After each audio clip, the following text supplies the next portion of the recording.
Well, we've heard the warnings of how climate change is melting glaciers in the Arctic, but a new report warns the impact is being felt much closer to home. Alberta's rivers are a key source of drinking water, and as glaciers shrink, so does the province's water supply.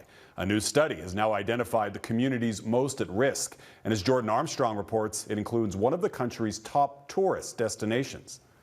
Lake Louise is world famous for its mountains and emerald waters. But when it comes to the drinking water, the community could be in for a future of supply problems. That's according to a geophysics PhD candidate who spent 3 years studying Alberta's vanishing glaciers.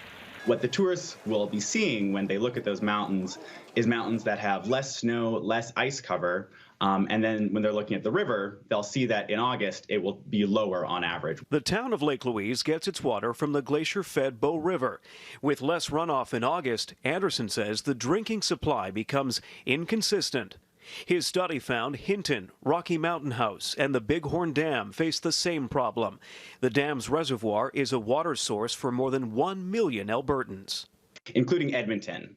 And so that's why there are so many people who are, concerned about these findings. Anderson says current models project Western Canada will lose more than 70% of its remaining glacier ice volume in the next 80 years.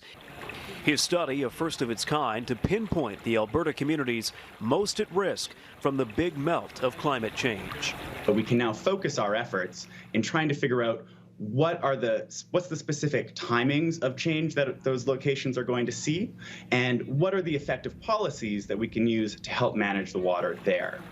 As the glaciers shrink, it's not just photo opportunities that begin to dry up. Jordan Armstrong, Global News, Vancouver.